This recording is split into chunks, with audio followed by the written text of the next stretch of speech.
So వాటికే answer ఇవ్వలేకున్నారు. నువ్వు నెలకు ఒకసారి పెన్షన్ ఇంకోటని ఓ మైక్ పెట్టుకొని లేదా పక్కన ఊరు లేకుండా ఒక్కడివే పెళ్ళి పబ్లిసిటీకి తయారు చేసుకుంటున్నది అదే చూస్తున్నాం. అది కాకుండా నువ్వు జనంలోకి వెళ్ళు తెలుస్తుంది.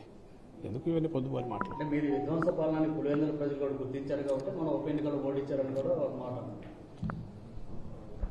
అది ఎన్నికైతే కదా జరిగింది. ఎన్నికైతే ఏమన్నా అనుకోవచ్చు. ఆయన అనుకొని ఆయన భుజాలు ఆయన చర్చుకొని ఇది ఇప్పుడు అసెంబ్లీ మాదిరే. అసెంబ్లీ జరిగి తనకు కొంచెం రాలేక బెదురుకున్నారు. మేము బ్రహ్మాండంగా పాలిస్తున్నామని ఇట్లా సెల్ఫ్ సర్టిఫికేట్ ఇచ్చుకుంటాడు.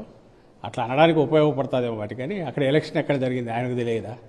అది ఎలక్షన్ జరగలేదు. అండ్ అధికారులు పోలీసులు పోయి ఆడ నడిపింది అది ఒక ఫార్సు ప్రహసనం. ఓట్లు వాళ్ళే గుద్దుకున్నారు. వాళ్ళు సర్టిఫికేట్ ఇచ్చుకుంటున్నారు తప్ప ఏం జరగలే. నిజంగా అదే వేరే పరీక్షలు ఎక్కర్లే. మేము మాట్లాడడమో ఆయన మాట్లాడడమో ఇవన్నీ ఎందుకు? కావాల్సినంత ఓపెన్ ఏరియా ఉంది.